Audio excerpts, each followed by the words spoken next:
बारामती पोटनिवडणुकीवरून महाविकास आघाडीत दुफळी, शरद पवारांच्या राष्ट्रवादीचा उमेदवार न उतरवण्याचा निर्णय, ठाकरेंची शिवसेनाही सुनेत्रा पवारांना पाठिंबा देणार असल्याची माहिती. मात्र काँग्रेस पोटनिवडणूक लढण्यावरती ठाम.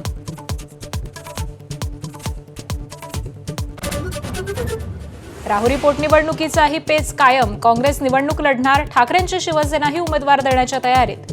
शरद पवारांच्या राष्ट्रवादीकडून प्राजक्त तनपुरे इच्छुक, मात्र भाजप बिनविरोध निवडीसाठी आग्रही. बारामती पोटनिवडणुकीबाबत अद्याप कोणताही निर्णय नाही, खासदार संजय राऊतांची माहिती. तर सुनेत्रा पवार महायुतीच्या उमेदवार असल्याचंही वक्तव्य केलं. सुनेत्रा पवार उद्या बारामती पोटनिवडणुकीचा उमेदवारी अर्ज भरणार. शरद पवार, सुप्रिया सुळेंनी यावं अशी विनंती करणार. सुनील तटकरेंची माहिती. काँग्रेसनं उमेदवार देऊ नये यासाठी मल्लिकार्जुन खरगेंशी चर्चा करणार असल्याचंही वक्तव्य. अंजली दमानियांनी सादर केलेल्या सीडीआरवरून उदय सामंतांचा निशाणा. दमानियांकडे सीडीआर एका हॉटेलच्या कागदावरचे. दमानियांकडे सीडीआर असता तर पूर्ण तपशील आला असता, सामंतांची टीका.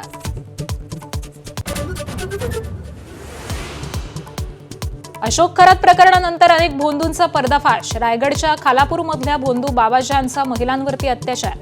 काळी जादू काढण्याच्या बहाण्यानं फार्म हाऊसवरती बोलवून महिलांवर अत्याचार. भोंदू अशोक खरातच्या जाळ्यात अडकलेल्या पीडित महिलांना मानसिक धक्का. 8 ते 9 पीडित महिलांनी मानसोपचार तज्ज्ञांची घेतली भेट. पीडित महिला नैराश्याच्या गर्तेत असल्याची माहिती. उपमुख्यमंत्री सुनेत्रा पवारांकडून बारामतीतील नुकसानग्रस्त भागाची पाहणी. अवकाळीनं शेतीचं मोठं नुकसान. शेतकऱ्यांनी भावना मांडल्याची सुनेत्रा पवारांची पाहणीनंतर माहिती. आसामचे मुख्यमंत्री हिमंता बिस्वा सर्मा भारतातील सर्वात भ्रष्ट मुख्यमंत्री. प्रचार सभेतून राहुल गांधींचा हल्लाबोल. तर काँग्रेसचे नेते हिमंता बिस्वा सर्मांना तुरुंगात टाकणार असल्याचाही इशारा. नमस्कार, दुपारच्या बातम्यांमध्ये आपलं स्वागत आहे. मी आकांक्षा जावडेकर. बुलेटिनची सुरुवात करूयात. राज्यभरामध्ये गाजलेल्या नाशिकमधील भोंदू अशोक खरातच्या काळ्या कारनाम्यांचा तपास हा सुरू असतानाच नवनवीन धक्कादायक खुलासे हे समोर येऊ लागलेत. पाहूयात भोंदू अशोक खरातच्या कारनाम्यांसंदर्भातल्या आजच्या घडामोडी. एसआयटी कडून 15 वेळा चौकशी. भोंदूचा मुलगा नॉट रिचेबल. महसूल अधिकारीही एसआयटीच्या रडारवर. पंचतारांकित हॉटेलमधून हवाला रॅकेट. पीडित महिलांना मानसिक धक्का. 132 बँक खात्यांचा खुलासा. नाशिकमधील भोंदूबाबा अशोक खरात याच्या काळ्या साम्राज्याचा पर्दाफाश करण्यासाठी विशेष तपास पथक हे अहोरात्र प्रयत्न करत आहे. अशामध्येच आता भोंदू अशोक खरातचा मुलगा हर्षवर्धन नॉट रिचेबल झाल्याची चर्चा आहे. हर्षवर्धनची याआधी एसआयटीनं 2 वेळा कसून चौकशी केली. मात्र या चौकशी दरम्यान हर्षवर्धननं बहुतांश प्रश्नांची उत्तरं देण्यास टाळाटाळ केलेली होती. दरम्यान आता खरातच्या मुलाचा फोन नॉट रिचेबल लागत असल्यामुळे चौकशीसाठी टाळाटाळ करत असल्याचा हर्षवर्धन सपकाळ याच्यावरती संशय आहे. तर हर्षवर्धन खरात शहरामध्ये आहे की शहराबाहेर आहे याबाबत देखील तपास सुरू आहे. मात्र कोणत्याही कायदेशीर प्रक्रियेचं पालन न करताच खरातचा मुलगा गायब झाला का की अन्य कुठलं कारण आहे, अशी शंका आता उपस्थित करण्यात येते. आधीच खरातची पत्नी फरार झालेली असतानाच आता मुलगा नॉट रिचेबल असल्यामुळे तपास यंत्रणांच्या कार्यक्षमतेवरती प्रश्नचिन्ह उपस्थित झालंय.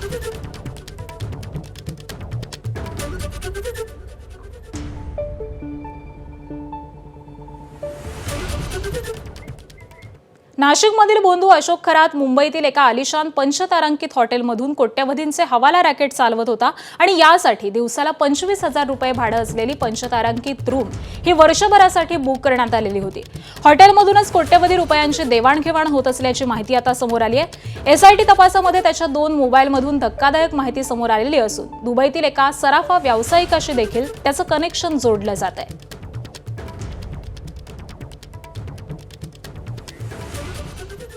नाशिकमधील विकृत भोंदूबाबा अशोक खरात यानं लैंगिक अत्याचार केलेल्या अनेक महिलांची मनस्थिती ही सध्या प्रचंड बिघडल्याची माहिती समोर आली आहे.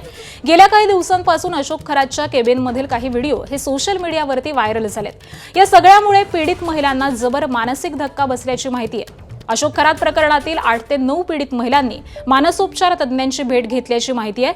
या महिला सध्या प्रचंड नैराश्यामधून असून एकटं पडल्याची त्यांना भावना सतावते। तर या प्रकरणामध्ये नेमण्यात आलेल्या विशेष तपास पथकाकडून महिलांना कोणतेही दडपण घेऊ नये, त्याबरोबरच त्या पूर्णपणे सुरक्षित असल्याची ग्वाही ही त्यांना देण्यात आली आहे। बंधू अशोक खरात प्रकरणामध्ये आता ईडीची एंट्री होणार का असा सवाल उपस्थित होऊ लागलाय। अशोक खरात नॉमिनी असलेल्या 132 बँक खात्यांचा खुलासा झालेला असून त्यामध्ये राहता इथल्या समता पतसंस्थेमध्ये 100 खाती आणि सिन्नरच्या कुंदेवाडी इथल्या जगदंबा पतसंस्थेमध्ये 32 खात्यांचा समावेश आहे। अशोक खरातच्या प्रभावामुळे ओळखीमधून व्यवहार होऊन माझ्याकडून चूक झाली अशी कबुली जगदंबा पतसंस्थेचे व्यवस्थापक अविनाश कांडेकर यांनी दिली आहे। शिर्डी पोलिसांनी या खात्यासंदर्भामध्ये चौकशी केलेली असून जगदंबा पतसंस्थेतील 32 खाती अशोक खरात नॉमिनी म्हणून उघडली गेलेली होती आणि यामध्ये 2,74,00,000 रुपयांचे व्यवहार झालेले आहेत। तर अशोक खरातनं स्वतः सगळी कागदपत्र देऊन ही खाती उघडली होती। ज्यांच्या नावावरती ही खाती उघडली गेली त्यांचा या खात्यांशी प्रत्यक्ष कधीच संबंध आला नसल्याचं देखील समोर आलेलं आहे।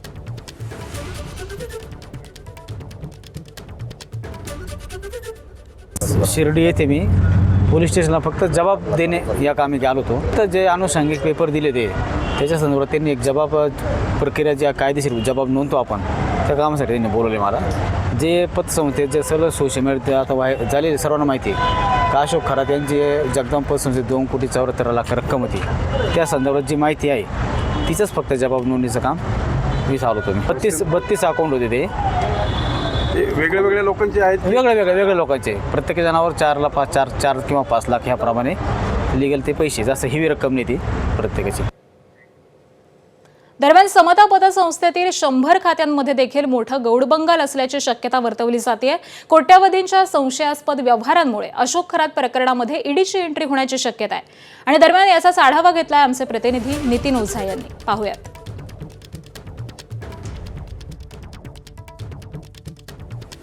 बंधू अशोक खरातवर महिला लैंगिक शोषणा प्रकरणात गुन्हा दाखल झाल्यानंतर तो सध्या एसआयटीच्या ताब्यात आहे। हा गुन्ह्याचा तपास सुरू असताना शिर्डी पोलीस ठाण्यात आता याच बंधू अशोक खरात व त्याच्या पत्नीवर आर्थिक फसवणुकीचा गुन्हा दाखल झाला आणि या पोलीस तपासात शिर्डी पोलिसांनी अनेक धक्कादायक खुलासे केलेले आहेत। याच बंधू अशोक खरातने जवळपास 2 पतसंस्थांमध्ये 56 व्यक्तींचे 100हून अधिक बनावट खाते उघडल्याचा संशय पोलिसांना आहे आणि त्या अनुषंगाने पोलीस सध्या चौकशी करतायत। या सगळ्या पार्श्वभूमीवर पतसंस्थेचा जो कारभार आहे तो देखील आता चव्हाट्यावर आलेला आहे। दुसरीकडे कोपरगावच्या समता पतसंस्थेची देखील पोलीस चौकशी करतायत। त्या ठिकाणी देखील जवळपास 56 लोकांची 100 खाती आहेत आणि त्याच्यातील ट्रान्झॅक्शनचा विचार केला जी सूत्रांनी माहिती दिली आहे त्यानुसार 21 सालापासून जवळपास 50 ते 60 कोटींचे व्यवहार या 100 खात्यांमधून झालेले आहेत। त्यामध्ये 56 व्यक्ती सहभागी आहेत। आता त्या 56 व्यक्तींची चौकशी पोलीस करतायत। दुसरीकडे जो मूळ फसवणुकीचा गुन्हा आहे त्यात देखील अनेकांची चौकशी शिर्डी पोलिसांकडून सुरू आहे। त्यामुळे एकीकडे शिर्डी पोलीस या आर्थिक फसवणुकीच्या गुन्ह्याचा तपास करत असताना दुसरीकडे बंधू अशोक खरातची संपत्ती, त्यांना मिळवलेला पैसा आणि या सगळ्या गोष्टींचा देखील तपास आता ईडी करणार का हे पाहणं महत्त्वाचं आहे। नितीन ओझा, एबीपी माझा, शिर्डी।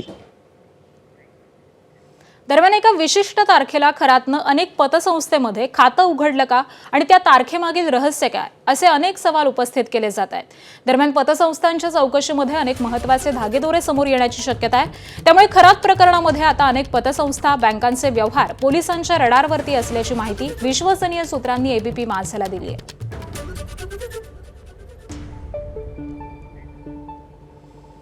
बंधू अशोक खरात प्रकरणामध्ये आता जमीन खरेदी विक्री एजंट देखील एसआयटीच्या रडारवरती आहेत।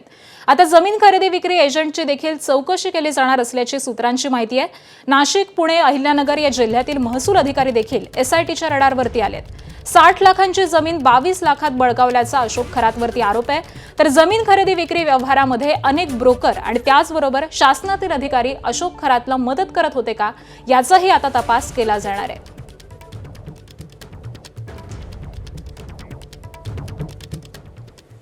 बंधुबाबा अशोक खरातचे लैंगिक अत्याचार आणि आर्थिक फसवणुकीचं प्रकरण हे बाहेर आल्यानंतर मुख्यमंत्री देवेंद्र फडणवीस आज पहिल्यांदाच नाशिक दौऱ्यावरती जाणार आहेत. आपल्या नाशिक दौऱ्यामध्ये मुख्यमंत्री आज एसआयटी पथक आणि पोलीस आयुक्तांची भेट घेऊन प्रकरणाचा आढावा घेण्याची शक्यता आहे. ही भेट खरात प्रकरणाच्या तपासाला गती देण्यासाठी महत्त्वाची असल्याचं सांगितलं जात आहे. मुख्यमंत्री या दौऱ्यामध्ये तपासावरती लक्ष केंद्रित करणार असून पुढील कारवाईच्या सूचना देतील.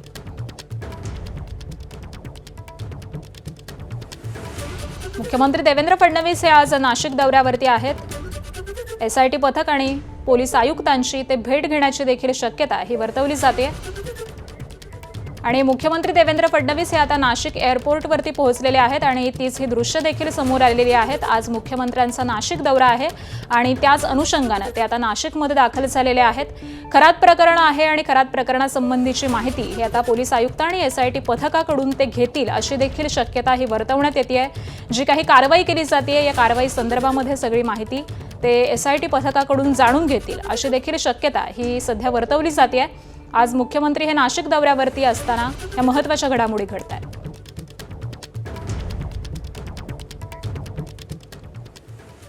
आणि दरम्यान नाशिकमधील भोंदू अशोक खरातला फाशीची शिक्षा द्या अशी मागणी राष्ट्रवादीचे खासदार सुनील तटकरे यांनी केली आहे.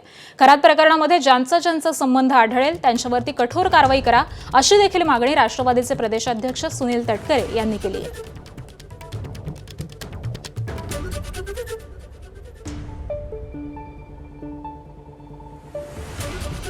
खरात असो कोणी असो जी विकृत मनोवृत्ती आहे ती ठेचून नव्हे तर जलद गती न्यायालयामध्ये टाकून जे काय फाशी शिक्षा द्यायची असेल ती दिली जावी. आजचा विषय या ठिकाणी श्रद्धेचा आहे, भावनेचा आहे, गेल्या 48 वर्षाच्या परंपरेचा आहे. जरूर त्या विषयावरती यापूर्वी बोललो, सविस्तरपणाने बोललं जाईल.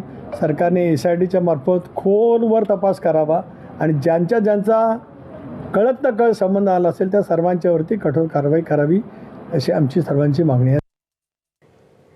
दरम्यान सामाजिक कार्यकर्त्या अंजली दमानिया यांच्याकडे मोबाईल सीडीआर कसा आला याचं उत्तर अंजली दमानिया यांनी द्यावं अशी मागणी शिवसेनेच्या नेत्या मनीषा कायंदे यांनी केली आहे. त्याबरोबरच एकनाथ शिंदे यांना कुणीही अडकवण्याचा प्रयत्न केला तरी त्यांना यश मिळणार नाही असं देखील मनीषा कायंदेंनी म्हटलंय. तर दमानिया यांना सीडीआर एका हॉटेलच्या कागदावरचा आहे अशी टीका मंत्री उदय सामंत यांनी केली आहे.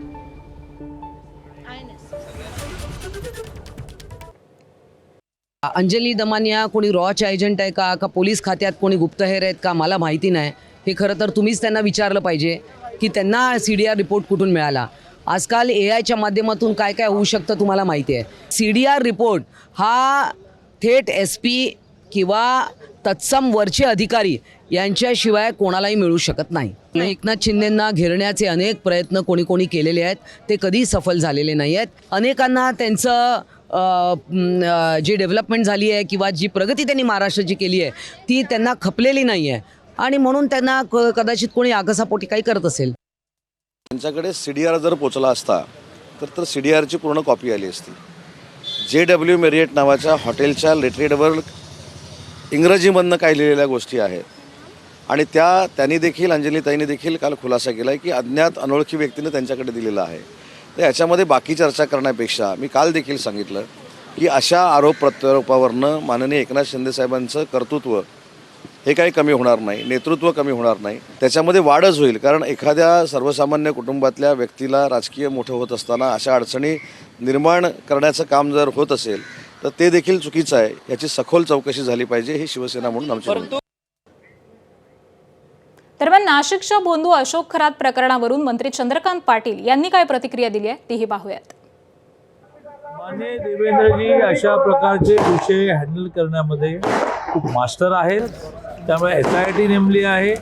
सातपुते मॅडम सारख्या खूप चांगल्या ऑफिसर अपॉइंट केलेल्या आहेत. खूप खणलं जात आहे, आवश्यकता वाढली तर देवेंद्रजी केंद्रीय तपास यंत्रणांची मदत घेतील.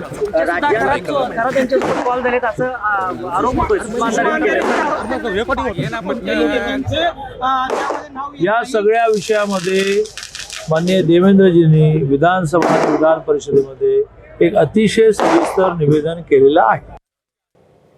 आणि यानंतर इतर काही राजकीय घडामोडी जाणून घेऊयात। बारामती विधानसभा पोटनिवडणुकीचा उमेदवारी अर्ज काँग्रेस उद्या दाखल करणार आहे।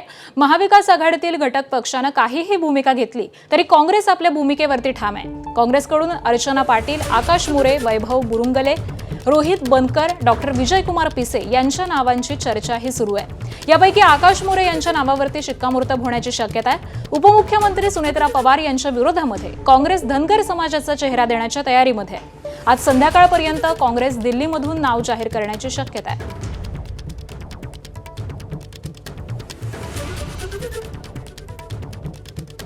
आणि दरम्यान बारामती पोटनिवडणुकीबाबत उपमुख्यमंत्री सुनेत्रा पवार आणि उद्धव ठाकरेंमध्ये फोनवरून चर्चा झाली आहे।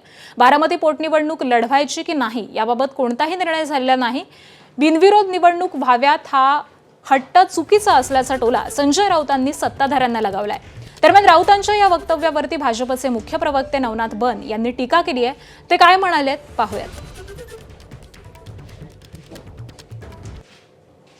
प्राजक्त तनपुरे तिकडले माजी आमदार आहेत, त्यांनी मागची निवडणूक लढवलेली आहे राष्ट्रवादी काँग्रेस पक्षाकडून। ते यावेळेला निवडणूक लढणार आहेत की नाहीत या संदर्भात आज राष्ट्रवादी काँग्रेसमध्ये निर्णय होईल अशी माझी साधारण माहिती आहे। त्यानंतर आम्ही त्याच्यावरती निर्णय घेऊ। काँग्रेस पक्ष हा त्यानंतर राहील। पहिली संधी ही राष्ट्रवादी काँग्रेस पक्षाची आहे, कारण ती त्यांच्या वाट्याला आलेली जागा आहे। त्यानंतर काँग्रेस पक्षाचे तिकडे त्या मतदारसंघामध्ये प्राबल्य आहे। आमच्याकडे 3 उमेदवार आहेत, पण ही निवडणूक होईल।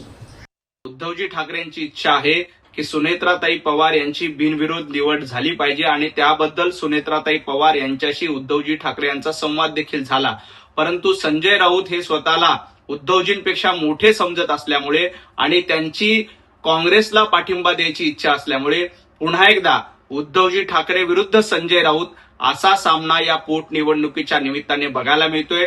आता हे बघणं महत्वाचं आहे की याच्यामध्ये उद्धवजी ठाकरे यांचा विजय होतात, ते बिनविरोधपणे सुनेत्राताईला पाठिंबा देतात, की संजय राऊत यांच्या सांगण्यावरून बारामतीमध्ये उभाटा गट काँग्रेसला पाठिंबा देतं हे बघावं लागेल। कारण संजय राऊतांना खासदारकी मिळवण्यासाठी ते अशा पद्धतीनं काँग्रेस धार्जिनी भूमिका घेत आहेत। राहुरी पोटनिवडणूक लढवण्यासंदर्भामध्ये शरद पवारांची राष्ट्रवादी मोठा दावा करण्याच्या तयारीत आहे। शिवसेना आणि काँग्रेस पक्षातील वरिष्ठ नेत्यांशी चर्चा करून आजच शरद पवारांचे राष्ट्रवादी अंतिम निर्णय जाहीर केला जाण्याची शक्यता ही वर्तवली जाते। दरम्यान या संदर्भामध्ये शरद पवारांच्या राष्ट्रवादीचे प्रदेशाध्यक्ष शशिकांत शिंदे यांनी काय प्रतिक्रिया दिली आहे पाहूयात।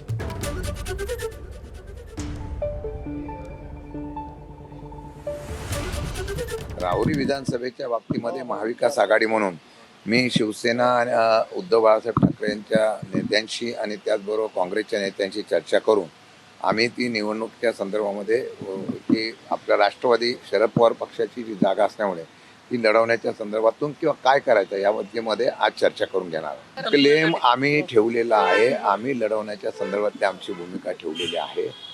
बाळासाहेब थोरातांची चर्चा करू, काँग्रेसची चर्चा करण्याच्या बाबतीमधला हर्षवर्धन सकपाळांशी चर्चा करून या बाबतीमध्ये आज आम्ही निर्णय घेऊ।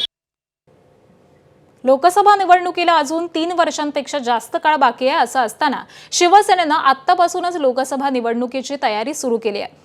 SIR प्रशिक्षणाच्या निमित्तानं शिवसेनेनं लोकसभेच्या निवडणुकीची तयारी सुरू केली आहे। नागपुरात आज शिवसेनेच्या पूर्व विदर्भस्तरीय प्रशिक्षण शिबिराचं आयोजन करण्यात आलंय।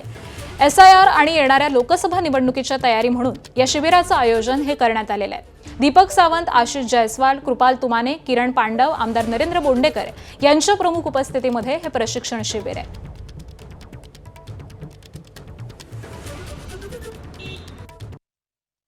जे काही आमचे नवीन मतदार येणार आहेत 18 वर्षाच्या वरती आहेत त्यांना आम्ही सम्मिलित करून घेणार या यादीमध्ये आणि जे कोणी बोगस मतदार आहे त्यांना बाहेर काढणार। हे इतकं सरळ आहे। प्रत्येक गोष्टीसाठी तयारी करावी लागते, तशी पुढच्या येणाऱ्या इलेक्शनसाठी आमच्याकडे 3 वर्ष आहेत, आम्ही तयारी करतोय। बघा 2 पक्ष वेगळे आहेत, इंडिव्हिज्युअलिटी आहे, त्यामुळे ते त्यांचं काम करतात, आम्ही आमचं काम करतोय। आम्हाला जसं आमच्या मुख्य नेत्यांनी आदेश दिले त्याप्रमाणे आम्ही आमचं काम करतोय। सगळ्या संघटनेचे आता पुनर्नियोजन केलं जात आहे। येस, पुनर्बांधणी आणि पुनर्नियोजन हे दोन्ही गोष्टी। प्रशिक्षण शिबिर आहे आणि यामध्ये लिमिटेड पदाधिकाऱ्यांनाच आम्ही बोलावलेलं आहे आणि याच्या माध्यमातून आता सर्व शिवसैनिकांना SIRच्या संदर्भामध्ये आणि डिलिमिटेशन्समध्ये कशा पद्धतीने आपण ॲक्टिव्ह राहिलो पाहिजे आणि येणाऱ्या काळामध्ये शिवसेना वाढवण्याकरता शिवसैनिकांनी कशी तयारी करावी याबद्दल सर्वांना मार्गदर्शन या ठिकाणी करण्यात येणार. पक्षाला मजबूत करायचं आणि येणाऱ्या काळातल्या निवडणुकीच्या ताकदीने लढायच्या या उद्देशाने अगर प्रायर तयारी ही आमच्या लोकांची आहे. येणाऱ्या काळामध्ये पक्ष संघटना मजबूत व्हायला पाहिजे आणि पक्ष मजबूत आणि माननीय उपमुख्यमंत्री एकनाथ शिंदे साहेबांनी आता ज्या पद्धतीने संपूर्ण महाराष्ट्रामध्ये धडाका लावलेला आहे की उद्या जाऊन आपला पक्ष कुठेही कमजोर दिसला नाही पाहिजे आणि कुठेही आपला पक्ष कमजोर नाही आहे. त्या अनुषंगाने येणाऱ्या काळामध्ये लोकसभा असो या विधानसभा असो सगळ्या आमच्या नियोजन पद्धतीने सगळे संघटना मजबूत व्हावी या उद्देशाने हा कार्यक्रम घेण्यात आलेला आहे. पुढची बातमी आहे नाशिकमधून. नाशिकमधील अखिल भारतीय संत संमेलनाचा आज समारोप होतोय. राज्याचे मुख्यमंत्री देवेंद्र फडणवीस यांच्या उपस्थितीमध्ये या संमेलनाचा समारोप होणार आहे. थोड्याच वेळामध्ये मुख्यमंत्री देवेंद्र फडणवीस हे कार्यक्रमस्थळी पोहोचतील.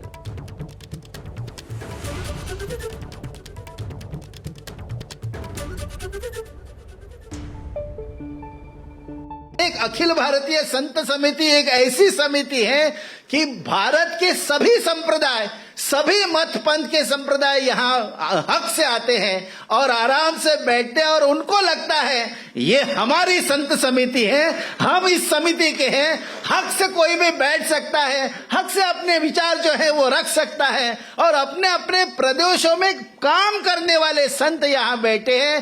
तो जो संत यहाँ हमारे सनातन धर्म को एकदम स्ट्रांग बनाने के लिए काम कर रहे हैं.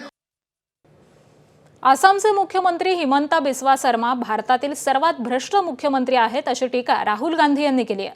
आसाममधील प्रचार सभेमधून विरोधी पक्षनेते राहुल गांधी यांनी हा हल्लाबोल केलेला आहे. काँग्रेसचे नेते हिमंता बिस्वा शर्माला तुरुंगामध्ये टाकणार असा देखील इशारा राहुल गांधींनी दिला आहे.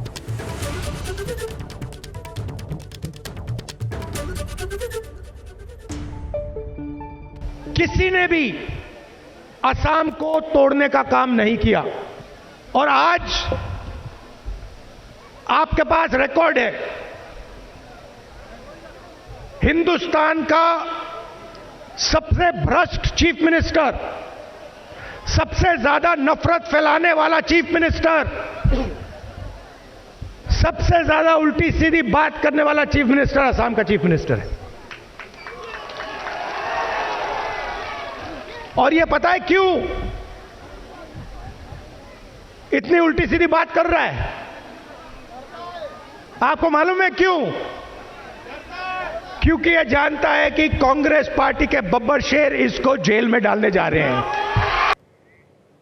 सुनेत्रा पवार यांनी काँग्रेस प्रदेशाध्यक्ष हर्षवर्धन सपकाळ यांना फोन केलेला आहे. बारामतीची पोटनिवडणूक ही बिनविरोध करण्याची विनंती त्यांनी केली आहे. हर्षवर्धन सपकाळ यांच्या सोबतच महादेव जानकर यांना देखील सुनेत्रा पवारांनी फोन केलाय. सुनेत्रा पवार यांनी उद्धव ठाकरे यांना फोन केल्यानंतर आज काँग्रेसच्या नेत्यांना फोन करून त्यांनी विनंती केलेली आहे. सुनेत्रा पवारांच्या विनंतीनंतर काँग्रेस आता काय निर्णय घेणार याकडे लक्ष असेल. आणि याच संदर्भामध्ये अपडेट देत आहेत आमचे प्रतिनिधी राजू सोनावणे. राजू, पाहतो आपण बारामती विधानसभेची पोटनिवडणूक आहे आणि उद्या उमेदवारी अर्ज भरण्याची शेवटची तारीख आहे. काँग्रेस आपल्या भूमिकेवरती ठाम आहे. सुनेत्रा पवार यांच्या विरोधामध्ये उमेदवारी देण्यासाठी ठाम आहे आणि आज सकाळी काही वेळापूर्वी जे आहे ते सुनेत्रा पवार यांनी हर्षवर्धन सपकाळ जे काँग्रेसचे प्रदेशाध्यक्ष आहेत त्यांना फोन करून विनंती केलेली आहे की ही निवडणूक बिनविरोध करण्यात यावी. अजित पवारांच्या निधनानंतरची ही निवडणूक आहे, त्यामुळे आपण विचार करावा अशा प्रकारचा फोन जो आहे तो हर्षवर्धन सपकाळ यांना करण्यात आलेला आहे. सोबतच महादेव जानकर यांना सुद्धा सुनेत्रा पवार यांनी फोन करून बिनविरोध करण्याची विनंती केलेली आहे. कारण आपण पाहतोय की बारामतीच्या निवडणुकीसाठी महादेव जानकर हे काही दिवसांपूर्वी काँग्रेसच्या नेत्यांना भेटलेले होते आणि आपण सुद्धा या संदर्भामध्ये निवडणूक लढवण्यास आमचे सुद्धा पक्ष तयार आहे अशा प्रकारचे जे आहे ते सांगितलं गेलं होतं. त्यामुळे दोन्ही नेत्यांना त्यांनी विनंती केलेली आहे. काल आपण पाहतोय की उद्धव ठाकरे यांना सुद्धा फोन केलेला होता आणि ही निवडणूक बिनविरोध करा अशा प्रकारची विनंती जी आहे ती शिवसेना ठाकरे गटाला केली होती, आज काँग्रेसला केलेली आहे. आता हे सगळं झाल्यानंतर आता काँग्रेस माघार घेणार आहे की उमेदवार देणार हे आज संध्याकाळपर्यंत स्पष्ट होणार आहे. मात्र त्याआधी आपण पाहतोय तो काँग्रेसची पूर्णपणे तयारी झालेली होती आणि उद्या हर्षवर्धन सपकाळ स्वतः त्या ठिकाणी उमेदवारी अर्ज दाखल करण्यासाठी जाणार होते. 5 नावं सुद्धा त्यांनी दिल्लीमध्ये पाठवलेली आहेत. त्यामुळे आता सुनेत्रा पवारांच्या फोन नंतर काही बदल होतोय का हे पाहणं महत्त्वाचं राहील. अगदीच, त्यामुळे आता काँग्रेसच्या निर्णयाकडेच सगळ्यांचं लक्ष लागलंय. धन्यवाद राजू या सगळ्या सविस्तर माहितीसाठी. साताऱ्याच्या माण तालुक्यातील पुळकोटी या गावामध्ये अनेक झाडं विनापरवानगी तोडल्याचा आरोप अभिनेते सयाजी शिंदे यांनी केलाय. पाणंद रस्ते योजनेअंतर्गत सुरू असलेल्या रस्त्याच्या कामादरम्यान रस्त्यालगतची अनेक झाडं ही तोडल्याचं अभिनेते सयाजी शिंदे म्हणालेले आहेत. झाडं तोडण्यापूर्वी संबंधित मालकांना कोणतीही पूर्वसूचना देण्यात आलेली नव्हती किंवा आवश्यक परवानगी देखील घेण्यात आलेली नव्हती. पुळकोटी इथल्या 70 वर्षीय श्रीमती सुनंदा पिंजारी यांच्या शेतातील चिंच, लिंब, पिंपरण आणि चंदन यासारखी मौल्यवान झाडं ही तोडण्यात आलेत. त्यांनी डोक्यावरून पाणी आणून ती जपलेली होती. मात्र ठेकेदारानं ती पूर्वकल्पना न देताच तोडलेली आहेत. हा रस्ता सरपंचाच्या घराकडे जात असल्यामुळे ठेकेदार, ग्रामसेवक आणि सरपंच यांनी संगनमतानं करून हा गैरप्रकार केला असल्याचा आरोप देखील केला जातोय.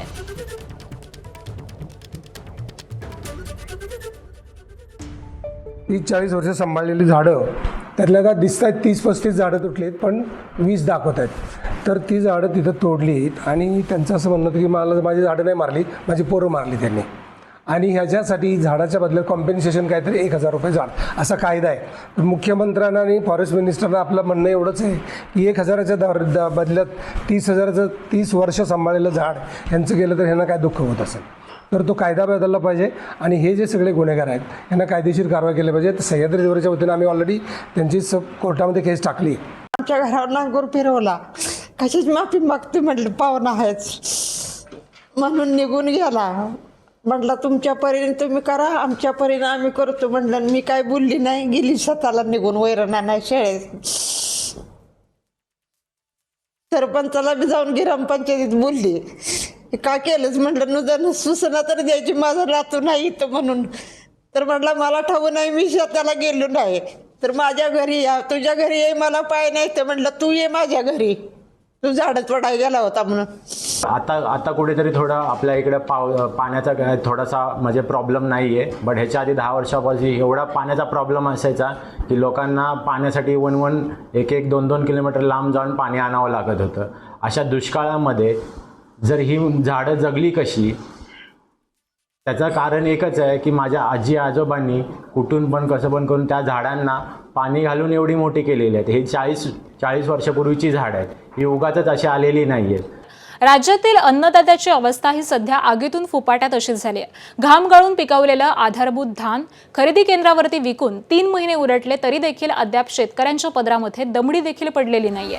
शासन निर्णय घेईल आणि पैसे येतील या आशेवरती असलेल्या बळीराजाला आता बँका आणि सोसायट्यांनी वसुलीसाठी वेठीस धरलंय. शासनाच्या लिमिट धोरणामुळे शेतकऱ्यांच्या नशिबी मात्र अनलिमिटेड हाल आलेत. शेतकऱ्यांच्या आक्रोशानंतर आता तरी सरकारला जाग येणार का?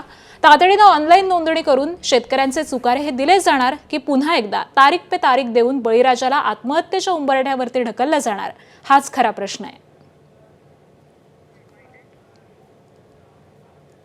लिमिट नाही तर आम्हाला सांगायलाही पाहिजे होतं, अगर लिमिट नाही आहे तुम्ही माल नका आणू, पण सांगितलेलं नाही.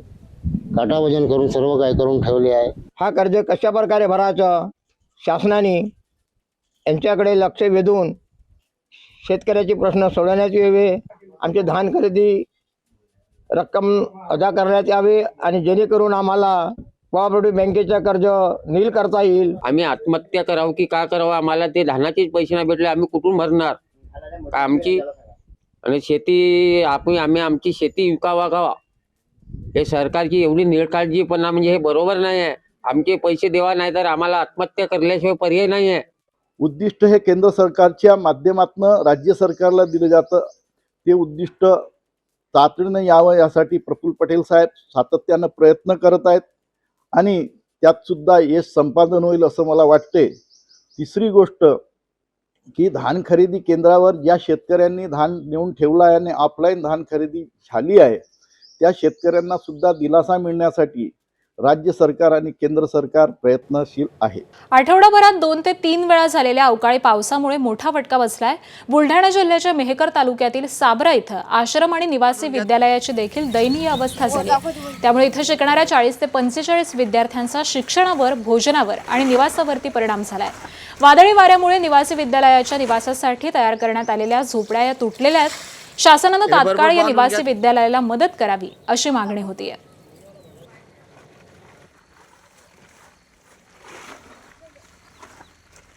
राहण्याची परिस्थिती इतकी नाजूक ह्या विद्यार्थ्याची. परवा जे काही वादळ आलं त्या वादळानं आम्ही जे ताडपत्रीचं शेड बनवलं होतं ते शेड सगळं उडून गेलं. त्याच्या पेट्या भिजल्या, जे काही कपडे होते, जे काही त्याचं खाऊचं साहित्य होतं त्या सगळं भिजून गेलं. 6 वर्षे झाली ही सेवा चालू आहे. फक्त याच्या बदल्यामध्ये आम्हाला फक्त एक इथं टेंट शेडची का होईना या मुलांना राहण्याकरता एक वास्तू पाहिजे. इथं फक्त सगळी व्यवस्था आहे, खाण्यापिण्याची चेक आहे, फक्त राहण्याची व्यवस्था नाही. रात्री वादळानं खोपडी उडून गेलेली आहे. मला आई नाही, बाबा आहे दारू पितात, माझा भाऊ आहे त्याचा सगळा सांभाळ करतात आमचे सहदेव बाबा. नाशिकमध्ये अंधश्रद्धा निर्मूलन समितीच्या माध्यमामधून लिंबू मिरचीची मुक्त रिक्षा अभियान राबवलं जात आहे. अंधश्रद्धेमधून रिक्षाला लिंबू मिरची न बांधण्याचा निर्धार रिक्षा चालकांनी केला आहे. त्याबरोबरच रिक्षाला बांधलेल्या लिंबू मिरचीच्या सामूहिकरित्या काढण्यात आल्यात. लिंबू मिरची गंडे दोरे रिक्षाला न बांधण्याचा निर्णय करत या संदर्भामध्ये जनजागृती करण्याचा निर्णय या रिक्षा चालकांनी घेतलाय.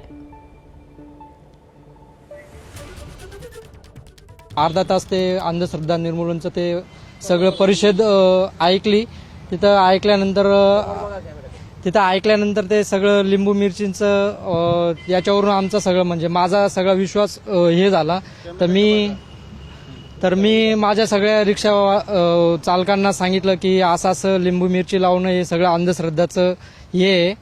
तर त्याच्यामुळे मी माझ्या सगळ्या रिक्षावाल्यांना तर हे केलं, कन्व्हिन्स केलं आणि त्यांना लिंबू मिरची काढायला सांगितलं. आणि आजपासून मी माझ्या रिक्षाला लिंबू मिरची लावणार नाही. फलज्योतिषीच्या संदर्भामध्ये, बुवाबाजीच्या संदर्भामध्ये ज्या काही व्याख्यानं झाली त्या व्याख्यानांना त्यांनी हजर राहिल्यामुळे त्यांना अंधश्रद्धेबद्दल उत्सुकता वाटली की मिरची, लिंबू लावणे हा अंधश्रद्धेचा एक प्रकार आहे. त्या कार्यक्रमाचा इम्पॅक्ट या रिक्षावाल्यांवर झाला व त्यांनी हा निर्धार केला की हा पुढे आम्ही रिक्षाला कोणतीही लिंबू मिरची वगैरे कुठला गंडा दोराही लावणार नाही अशी भूमिका या रिक्षावाल्यांनी घेतली. खरं तर या रिक्षावाल्यांचं महाराष्ट्र अंधश्रद्धा निर्मूलन समितीतर्फे मी स्वागतच करते आणि त्यांचे आभारही मानते की तुमच्यासारखी लोक पुढे आले तर ह्या अंधश्रद्धेला आपण दूर करू शकतो आणि या भोंदूगिरीतून आपण महाराष्ट्र मुक्त करू शकतो.